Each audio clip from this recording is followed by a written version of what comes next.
বিয়ে কইলিলি রাত্রে মনে শুই থাকলি মনে সিটিং সিটিং কইতিলাই। ছি ছি ছি কাকা, এই কথা ছেলেকে বলতে নেই গো। তুই চুপে ফাদা কপালি ছোড়া। যে ছেলে মেয়ে বাবা মার কথা না শুনি নিজে নিজে বিয়ে কইলাই তারা কিসের লাগি করবে? ওই সিটিং সিটিং করে বলি করবে। ছি ছি ছি ছি ছি। মারবো শালা খানকে ছেলে শুইরে বাচ্চাকে। সত্যি কথা বলি সবারই গায়ে ফোসকা পড়ে। বাবা মা যখন দেখে শুনে বিয়ে দেয় তখন বাবা মার জন্য দেয় যে আমাদের সংসারের কাজকর্ম করবে বলি। আর যখন ছেলে মেয়ে নিজে নিজে বিয়ে করলাই তখন সিটিং সিটিং এর লাগি করবে। পালিয়ে মারা ডেম এ জায়গা দেবে না। তুই বুঝতে পারিনি যে তোর বাপ তোকে এইভাবে অপমান করে বাড়ি থেকে তাড়িয়ে দেবে, তাহলে তোকে নিয়ে যেতাম না, ডাইরেক্ট তোকে আমার বাড়ি নিয়ে আসতাম। তো দেখলি তো, নিজের কানে শুনলি তো কিভাবে ভাষা খারাপ করলো। আমি তো অবাক হয়ে গেলাম আমার গাল শুনে।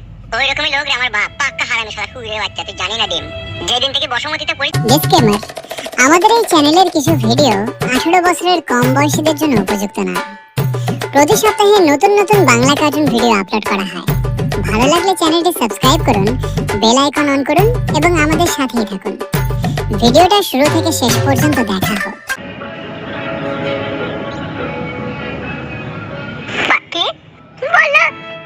ভালোবাসাটা তো উপরওয়ালা দান, তা মানুষ কেন দেখতে পাইছে না? যেখানে গেছে সেখানে মানুষ আমাদেরকে দূর দূর করে তাড়িয়ে দিচ্ছে। কি আর করবো বলো, আমাদের ভাগ্যটাই খারাপ। না হলে কি নিজের বাবা মা আমার ঘর থেকে তাড়িয়ে দেয় আমাদেরকে? সত্যি এইভাবে যে বাবা মারা আমাদের সাথে বিশ্বাসঘাতকতা করবে স্বপ্নেও ভাবতে পারিনি। আগো হ্যাঁ পাখি বলো, তোমার বন্ধু দিনকে একবার একটা ফোন করে দেখো কেন? ফোন করেছি গিন্নি, ও আচ্ছা বললো। আর ও আমার বন্ধু, ওই বাকি করবে নিজের বাবা মা যখন বাড়ি ঢুকতে দিচ্ছে না তখন বন্ধু আর কি করবে? সত্যিকার কথাই তো, আমি ভেবেছিলাম আমার মা হয়তো আমাকে থাকতে বলবে, কিন্তু আমার মা যে আমাকে এইভাবে দূর দূর করে তাড়িয়ে দেবে আমিও ভাবতে পারিনি। একটা সত্যি কথা বলতাম, শুধু তোর মা আমার শাশুড়ি হয়েছে না সেই জন্য বলতে পারছি না। আবার আমি বললি কি দেবো তোর গায়ে ফুসকা পড়ে? বলো কি বলবে বলো। তোর মা যখন তোকে বাড়িতে জায়গা দিল না, উল্টো পাল্টা ভাবে যখন কথা বলে খেয়ে দিল, তখনই আমার সন্দেহ হলো যে তোর মায়ের লাইন ফাইন আছে অন্য জায়গায়। না গো, ওরকম ধরনের মেয়ে আমার মা নয়। আমিও সন্দেহ করছি না, কিন্তু ওর হাবে ভাবে কথাবার্তাতে সন্দেহ করতে আমাকে বাধ্য করছি। তোর বাপটা নাইলে একটু সালা মাতাল টাইপের লোক, সে নাইলে খেয়ে দিল। তোর মা তো বলতে পারতো থাকো গো থাকো, সেও তো বললো না, সেও তো দূর দূর করে ছাটা ভরেন মারলো। আসলে আমি তোমার সাথে পালিয়ে গেছিলাম না, সেই জন্য। পালিয়ে তো বলা সবাই বিয়ে করছি রে, কে করছি না আর কে করেনি আর কে করবে না বলতে পারিস বউ? তো আমি বুঝছি গো, সবাই প্রেম ভালোবাসা করে বিয়ে করছি, কিন্তু তারা যদি না বুঝে আমি কি করবো? সেইটাই কথা রে শোনাবো। এখনই যদি তোর বাবা মাকে 5 লাখ খরচা করে তোর বিয়ে শাদী দিতে হইতো, তাহলে সেই জামাইয়ের মূল্য থাকতো। কিন্তু আমি যে তোকে ভালোবেসে বিয়ে করেছি, সেই ভালোবাসার মূল্য দিল না। তোর মায়ের কি ছুটিং ছুটিং বাল বেরোয়নি যে আমার সে আনা সমস্ত মেয়ে আমি যেই বাড়িতে বিয়ে দেবো সেই জামাই ভালোবাসবে কি বাসবে না তার কোনো ঠিক ঠিকানা নাই। 5 লাখ টাকা দিতে হবে, সোনা দিতে হবে, চাঁদি দিতে হবে, সেই সব জিনিস তো তোর মাকে কিছুই দিতে হইলো না। ফ্রিতে আমার মতো একটা জামাই পেয়ে গেল, আবার আমি তোকে কত ভালোবাসি তাও মূল্য দিচ্ছি না। সেই জন্যই বলছি বউ, তোর মায়ের কি ছুটিং ছুটিং বাল বেরোয়নি? বলছি বলি বউ, রাগ মাগ করি না বুঝলি, তো ভেতরটা শুধু জড়িয়ে জড়িয়ে বলতে বাধ্য হয়েছি। তার কারণ সব মেয়ের মা বাপ এটা চায় তার জামাই তার মেয়েকে ভালোবাসুক, কিন্তু আমিও তো তোকে ভালোবাসলাম, তো আমাকে তো অসম্মান করছি কেন বলো? ডিম মারছে কি রে? তো আমাকে কিছু না বলে হঠাৎ করে মাসির বাড়ি থেকে পালিয়ে এলি? তোর মাসি তোকে কিছু বলেনি? না না, আমার সাথে তো কোনো কথাই হয়নি। তোর মাসি আমাদেরকে আর খেতে পয়তে দিতে পারবে না, সেই জন্য বাড়ি থেকে তাড়িয়ে দিয়েছে। তা তো হরাম করে চলে এলি, আমাকে ফোনটা করলি না? একটা মানুষ তার বাড়িতে থাকতে দেবে না, আমাকে তাড়িয়ে দিচ্ছে, আবার তার কাছে কি জোর জবরদস্তি করে থাকবো রে বলা? বলা শ্বশুর বাড়ি গেলাম, সেখানেও দূর দূর করে তাড়িয়ে দিল।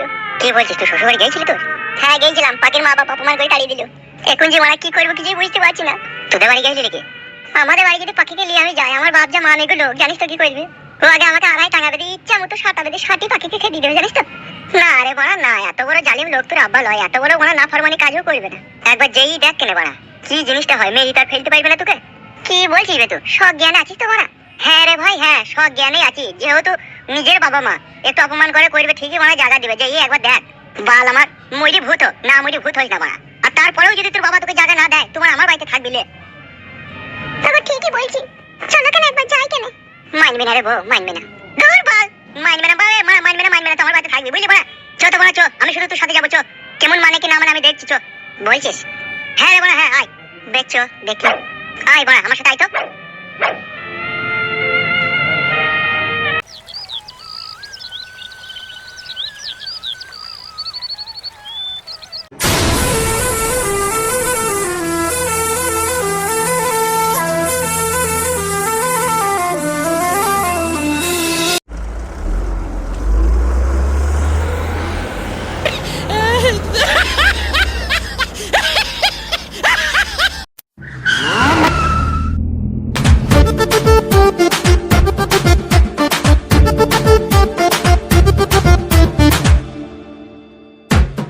দেখুন কাকা বাবু, আমি মানছি আপনার ছেলে একটা অন্যায় কাজ করেছে, তবু তো আপনার ছেলে তো বটে।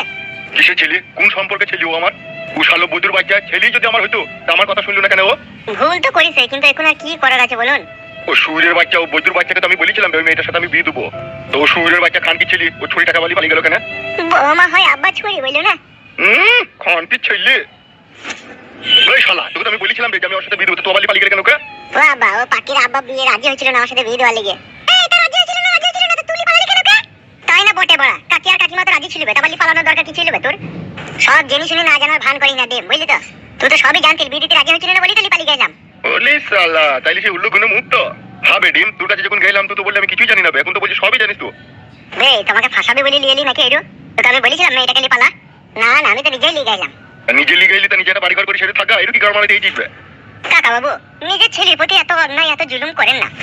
একটা ছেলে একটা মেয়ে যখন তারা 18 বছর পেরিয়ে যায় তখন তারা সাবালক হয়ে ওঠে, আর তারা তাদের ইচ্ছা মতো তারা নিজের জীবন যাপন করার তাদের অধিকার থাকে। আপনার জ্ঞানমান ছেলে বিয়ে করেছে, তার কোনো কিছু করার নেই, আপনি জায়গা দেন বাড়িতে। কখনো না, কোনোদিনও না। ওকে আমি বাড়িতে জায়গাই দেবো না। ওকে আমি দরকার পড়ে তেজ পুত্র করবো, তা বলি ওকে আমি বাড়িতে জায়গা দেবো না। আব্বা গো, আজকে যদি তুমি আমার জায়গায় থাকতে আর আমি তোমার জায়গায় যদি থাকতাম আমি মেনে নিতাম। তার কারণ যে ভালোবাসে সেই জানে ভালোবাসার মানুষটাকে হারানোর যন্ত্রণা কতটা। আমি পাখিকে আমার জীবন থেকে কখনো কোনোদিন আমি হারাইতে দিতে পারবো না বাবা, তাতে তুমি আমাকে মেনে লাও আর না লাও। তার কারণ পাখি আমার সোনার বউ, সে তার বাবা মার ভালোবাসা ত্যাগ করলো, ঘর ত্যাগ করলো আমাকে ভালোবেসে, আর সেই ভালোবাসার মানুষটার লেগে আমিও ত্যাগ করলাম। ভালোবাসাটা কি খুবই অন্যায় জিনিস বাবা? আমি অত শত বুঝি না, তোর এ বাড়িতে জায়গা হবে না, তুই চলে যা। ওই মেয়েটাকে লি যেখানে খুশি। আই আই রে, তুই আমার একটা ছেলে রে, কত শখ করলাম কত আশা করলাম, ধুমধাম করে বিয়ে শাদী দেবো রে। ব্যাংক পার্টির বাজনা বাজবে, 200 লোককে আমি ক্যাটারিং সিস্টেম করি, আমি ভালো মন্দ খাওয়াবো রে। সেই তো আমার একটা ছেলে রে, আমার বড় আশায় বড় ছাই দিলি রে। ওকে চলে যেতে বল আমার চোখের সামনে থেকে, আমি ওর পুরা মুখ দেখতে চাই না। আর আজ থেকে জানবো আমার ছেলে মরে গেছে। কাকা, এত নিষ্ঠুর পাষাণ হৃদয় বাবার মতো কথাবার্তা বললো না তো, তোমার মুখে কথা শোভা পায় না। বাবা তো বাবাই হয়, বাবা কখনো ভাইরা ভাই হয় না, আর বন্ধু হয় না, আর ভাই হয় না, বাবা বাবাই হয়। অন্তর বাবা হয়ে ছেলেকে তার পরিচয়টা তো দাও যে তুমি তার বাবা, সে নাইলে অন্যায় করেছে, তুমি কি অন্যায় করবে? তোমাকে জ্ঞান দিচ্ছি নাকি ডিম? আপনার মতো জ্ঞানী গুণী লোককে জ্ঞান দেওয়ার সাহস আমার নেই, যা সত্য তাই বললাম। সত্যের গুষ্টির গুদ মারিবে আমি। সত্যি যদি আমি ওর বাবা হতাম বে, ও আমার কথা শুনতে হবে, ওই মেয়েটাকে লি পালাইতে নেবে, আমাকে দশের সামনে অপমানিত করতে নেবে। ও সুরের বাচ্চা শালো বুঝে আমাকে বাবা বলি মানেই নেবে, আমি যে ওর বাবা সেইটুকু আর জ্ঞান নাইবে। জ্ঞান যদি থাকতো ওকে আমি ছোটবেলা থেকে কোলে পিঠে করে খাইয়ে দাইয়ে বড় করলাম, মানুষ করলাম, আমারও তো একটা অধিকার আছে ছেলের প্রতি। ও শালো বুঝে আমি কি বলেছিলাম যে তুই দেখি শুনি ভালো জায়গায় বিয়ে দেবো, তো ও এই কাজ করে দিল হারাম করিয়ে। হারাম করে কইবে না, এখন মধু পেয়েছে, মধু চুজি বাজি। ওই মধু চুচি খাকবো, ওকে আর এই বাচ্চা আমি জায়গা দেবো না। 10 মাস 10 দিন থেকে গর্ভে ধারণ করে পৃথিবীর আলো দেখালাম রে, আর সেই তো আমার আলো দেখানো ছেলে আমাদের চোখে মুখে কালি মাখিয়ে দিলি রে। ও শালো বৈদ্যু তো কালিমা খাবার জন্যই তো জন্ম নিয়েছে আমাদের পক্ষে। শালা এইটুকু বাঁদরের বাল তোর পেটে পেটে এত বুদ্ধি বে, বিয়ে করলি লি? রাত্রে মনে হয় শুই থাকলি মনে হয় সিটিং করছিলাই। ছি ছি ছি কাকা, এই কথা ছেলেকে বলতে নেই গো। তুই চুপে ফাঁদা কপালি ছোড়া। যে ছেলে মেয়ে বাবা মার কথা না শুনি নিজে নিজে বিয়ে করলাই, তারা কিসের লেগে করবে? ওই সিটিং করে বলি করবে। ছি ছি ছি ছি ছি। মারবো শালা খানকে ছেলে শুইরে বাচ্চাকে। সত্যি কথা বললি সবারই গায়ে ফোসকা পড়ে। বাবা মা যখন দেখে শুনে বিয়ে দেয় তখন বাবা মার জন্য দেয় যে আমাদের সংসারের কাজকর্ম করবে বলি, আর যখন ছেলে মেয়ে নিজে নিজে বিয়ে করলাই তখন সিটিং লেগে করবে। পালিয়ে আইরে মারা ডিম, এ জায়গা দেবে না। জাগা তোকে হোল দিবে বে, তোকে জায়গা দেবে, তোকে কিছুই দেবো না বে। তুই বাপ লয় রে, তোরা মা নেই গো, তোরা খানকে ছেলে, তোরা সুরের বাচ্চা। বাপই যদি হতিল বে, এই বউ মাতে তোর কাছে এত নোংরা কথা বলতে পারতিস না, শালা গুদুম ভাতারির বেটা। তোর মায়ের পাকানটা মনে হয় আস্তে আস্তে বন্ধ করতে, সেই জন্য তুই খানকে ছেলে এত বৈধ হারামি করেছিলি। নাহলে আমি তো নিজের ছেলে ভালোবাসা করে নিলে বিয়েটাই করেছি। তুই একটা অপমান যা করলি এবার মেনে নিবি, তা না উল্টো পাল্টা ভাষা খারাপ করছিস, শালা কুকুর ভাতারির বেটা। এই ছোড়া, এই বাপকে তখন থেকে অত নোংরা ভাষা খারাপ করে গাল দিছিস কেন রে তুই? বাপ লয়, ও শালো আমার বসা পূর্ণিমা রাতে হয়েছিল, সেই জন্য তো বৈধ শালো। বেরো ভাই খানকে ছেলে আমার বাড়ি থেকে। শালা শালা অস্ট্রেলিয়া গায়ের বাচ্চা, বেরো আমার চোখের সামনে থেকে। দেখি তুই মুখে দিকে কোনোদিন তাকাবো না বে, তোর বাড়িতে ফিরে আইবো না। ফিরতে হবে না বে শালা বালা। এ পাইছো ভাই, পাইছো, সবাই ঝামেলা করি না, পাইছো না না গুনা বাপ, শালা বৈদ্যুর বাচ্চা, বৈদ্যুর শালা খানকি ছেলে, শালা বিজি মুকু, শালা হুড়োর মুকু, শালা হুড়কু মুকু, শালাটা ভালোবাসা করে বিয়ে করেছি তাও মানতে পারবে না শালো। এ পাইছো ভাই, তো আমার বাড়িতে যেই থাকবিস পাইছো। তাহলে বে আমার চোখের সামনে থেকে শালা। মানমানি ভাই আমার, তুই বাপ, তুই জীবনে দেখবি তোকে আমি মরে গেলে তুই চিতাটা আগুন দিতেও যাবো না বে, শালা দেখে নিবে। দিতে হবে না রে শালা, আমার চিতাতে আগুন। তোর মতো এরকম ছেলে আবার হাজারটা তৈরি করে দেবো আমি। তৈরি করবি মানমানি ভাই, তোর মুখে আগুন দেবে না, তোর পুঙ্গায় ভাই হয়ে দেবে দেখবি সেই ছেলে। চলো বাকি চলো, এখানে আর এক মুহূর্তে থাকবো না, চলো।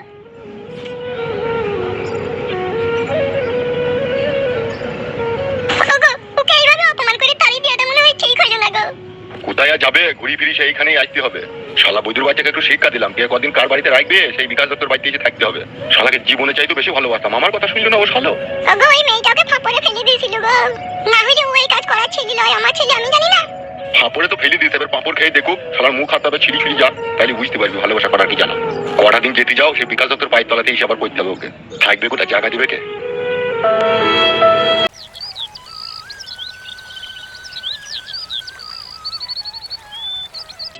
একদম মন খারাপ করবি না, বুঝলি তো বন্ধু। আমি বুঝতে পারিনি যে তোর বাপ তোকে এইভাবে অপমান করে বাড়ি থেকে তাড়িয়ে দেবে, তাহলে তোকে নিয়ে যেতাম না, ডাইরেক্ট তোকে আমার বাড়ি নিয়ে আসতাম। তো দেখলি তো, নিজের কানে শুনলি তো কিভাবে ভাষা খারাপ করলো। আমি তো অবাক হয়ে গেলাম আমার গাল শুনে। ওই রকমই লোক রে আমার বাপ, পাক্কা হারামি শালা শুয়ে বাচ্চা, তুই জানি না ডিম। যেদিন থেকে বসমতিতে পড়েছি সেই দিন থেকে শালা আমার উপরে জুলুম, জানিস। এক এক সময় চৈতিকে শালা কলা গাছে গলায় দড়ি দিয়ে ঝুলি, কিন্তু তবুও দিইনি গো, জানিস। মনে মনে ভাবতাম আজকে আমার বাপ খারাপ আছে কাল ভালো হবে, আজকে খারাপ আছে কাল ভালো হবে। ও শালা কোনোদিন ভালো দিল না রে। শালা বৈদ্য আমার জানের উপর দিয়ে মই চালিয়ে দিল রে ডিম। ও শালা বৈদ্যকে বাবা বলতো, বিবেকে চরম চরম করে আটকায় এখন। তোর কোনো চিন্তা নাই, কোনো ভাবনা নাই, যতদিন আমি বেঁচে আছি, বুঝলি তো ভাই। কন্ট্রোলের মাল আদা সব বস্তায় লাটানোই আছে, বৌদি রান্না করবি আর খাবি বড়া, কোনো টেনশন করবি না। বালের আবার টেনশন কিসে বড়া, ভালোবেসে সবাই বিয়ে করে, কারো দুঃখ হয় কারো সুখ হয়। আজকে নাইলে তোর এখন দুঃখ আছে, কাল ঠিক একদিন না একদিন দেখবি তোর ঠিক সুখ হবে, বুঝলি তো। আর নদীর এক কুল ভাঙে আর এক কুল করে, সবই বুঝলাম রে ভাই।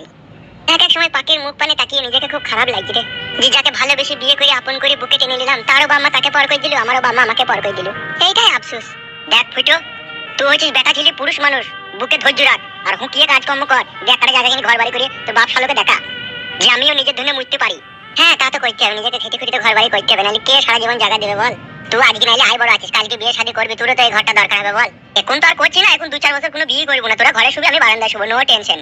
শালা তুই বন্ধু হয়ে বাপের পরিচয় দিচ্ছিস, তবে তো বন্ধু হয়ে এত উপকার করবে আমি কখনো স্বপ্নেও কল্পনা করতে পারিনি বে। সো ভেরি নাইস বন্ধু তুই আমার। বন্ধু ভালো পেলাম, বউ ভালো পেলাম, কিন্তু ওই তো শ্বশুরটা আর আমার আব্বাটা ভালো হইল না। মানুষের 5টা আঙুল যদি সমান হইতো না, তাইলে তো দুনিয়াটা উলটপালট হয়ে যেত কবেই। ভালো খারাপ মানুষ পৃথিবীতে আছে বলেই পৃথিবীটা চলছে, বুঝলি তো। যেদিনকে ভালো মানুষগুলো থাকবে আর খারাপ মানুষগুলো সবাই মরে যাবে, সেদিন পৃথিবী ধ্বংস হয়ে যাবে, সব মানুষ মরে যাবে। তুমি চিবি রে। হ্যাঁ রে ভাই, হ্যাঁ মিচি করে লয়, এটাই সত্যি করে। তুই চিন্তা ভাবনা করে দেখ, পৃথিবীতে সব মানুষ যদি ভালো হয়ে যায়, আর সব মানুষ ভালো হয়ে যাওয়া মানে বুঝতে পারছিস তো তারা ভেতরে ভেতরে কি আলোচনা করবে। তারা ভাববে যে এই পৃথিবীতে কিসের জন্য এসেছি মানুষ হয়ে। আল্লাহ তো আমাদেরকে পৃথিবীতে পাঠিয়েছে যে কোনো একটা কারণ নিশ্চয়ই আছে, আর এই কারণ খুঁজতে গিয়ে মানুষ যখন সত্য জিনিসটা জানতে পারবে যে এটা একটা খেলাপাতির দুনিয়া, আল্লাহ আমাদেরকে এই দুনিয়ায় পাঠিয়েছে একটা পরীক্ষা নেবার জন্য। আর সে যখন ভালো মানুষ হবে তখন পরীক্ষার সম্বন্ধে কি ফলাফল পাবে জানিস? কি ফলাফল পাবে? ফলাফল এইটাই পাবে যে এই পৃথিবীতে বেঁচে থাকার কোনো মানেই হয় না। ঘড়ির সেকেন্ডের কাঁটা যতবার ঘুরছে টিক টিক করে ততবার তার মৃত্যু এগিয়ে আসছে, আর এই সেকেন্ডে সেকেন্ডে সেই দুনিয়ায় বেঁচে থাকা মানে পাপের সাথে লিপ্ত হয়েছে। তা সে যখন সৎ আর ভালো মানুষ হবে, সে তো দুনিয়াটার খারাপ কাজ করতে চাবে না, তখন সে আল্লাহর কাছে নিজেকে সমর্থন করে দেবে, সে নিজেই মরে যাবে। সে ভেবে দেখবে এই দুনিয়াতে যত বেঁচে থাকবো তত আমি পাপ করছি, তেমন আগে থেকেই মরে যাওয়াই ভালো। তাই কি তোকে বলছি, ভালো মানুষ যারা হবে না তারা আগে থেকেই মরে যাবে, আর তোর বাপের মতো বৈদ্য হারামি যারা হবে তারা দগ্ধি দগ্ধি বেঁচে থাকার চেষ্টা করবে দুনিয়াতে পাপ করার লিগে। ঠিকই বলেছিস মনে তো, মানে ওটা মরছেও নাকি, বাড়ি ঘর লিলে বোধ থাকবো আর আমায় করি। ওরা মরবে, ওরা তো দুনিয়াতে পাপ করতে এসে যাবে, ওরা কোনোদিনই মরবে না। ভালো মানুষের জান যাবে ঘুমানো অবস্থাতে, বুঝলি তো। নিঃশ্বাস ফেলবে একবার আর টানার সময় আর নিঃশ্বাস টানতে পারবে না, তো পুট করে মরে যাবে। আর তোর বাপের মতো যারা বৈদ্য হারামি হবে তাদের কিভাবে মৃত্যু হবে জানিস? কঠিন মৃত্যু হবে। ওরা মরতে মরতে ঘুরে আসবে, হসপিটালের বেডে শুয়ে 8 বোতল সেলাইন টাইনবে, বাথরুমে যে পেশাব করতে যাবে সেলাইন বেরিয়ে চলে যাবে, কষ্ট পাবে কিন্তু মরবে না। এতদিন তোর সাথে মিশলাম, আজকে বুঝতে পারছি তোর বড় প্রকৃত জ্ঞান বুদ্ধি বে। আমার হলো না এরকম জ্ঞান বুদ্ধি। বেশ ঠিক আছে, যাক সব কথা বাদ দে, আমি তোদের লেগে বাজার থেকে যেটি খাবার লিয়ে আনি। বৌদিরও খিদে লেগেছে, তোরও খিদে লেগেছে, কি খাবি বল লিয়ে আনবো? কি খাবার কি গো পাকে? কি খাবো? তুমি যা খাবে সেটাই আনতে বলো। পরোটা আর মিষ্টি আনতে বলবো? বলো। 2টো করে 4টে মিষ্টি নিবি আর 200 পরোটা নিবি। হ্যাঁ ভাই বেশ ঠিক আছে, তাহলে তোরা বস, আমি আসছি হ্যাঁ বাজার থেকে। বেশ যা।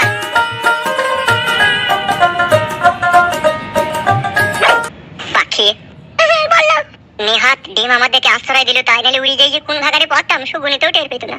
তাই না বটে গো।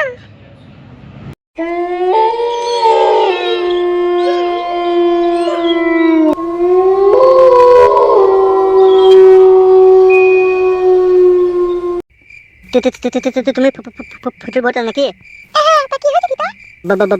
বলছি ফুটে ঠিক মতো লাগাই দেবে তোমাকে।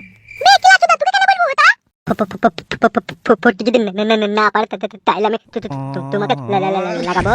দাঁড়া কেন আছে, আমার স্বামীকে বলছি আমি, দাঁড়া। বললো না তোমার স্বামী মামা মারবে যে আমাকে। তা তুই বলবি না এরকম নোংরা কথাবার্তা? মেন কথা হচ্ছে তোমার স্বামী যদি না পারে তাহলে আমি পাইপ দিতাম। পাইপ জুতো খুলে তোর মুখে মারবো। পায়ে চুমু খাবো আমি, তুমি যদি একবার লাগাই দিয়ে দিতা। তুই এত বড় কথা বলার সাহস কোথা থেকে পেলি রে? ফুটেই বললো আমাকে 1 বোতল মদ খাওয়া যে আমার বাবাকে পাইপ দিবে। তুমি বিশ্বাস করো, বাড়িতে গিয়ে তুমি জিজ্ঞেস করবে। আমি মিথ্যে কথা বলি, সত্যি কথাই বললাম। মন খারাপ করলে নাকি? আমার স্বামী তোমাকে এরকম কথা বলেছে? হ্যাঁ বৌদি সত্যি করেই বলছি, তোমার স্বামী বলেছে।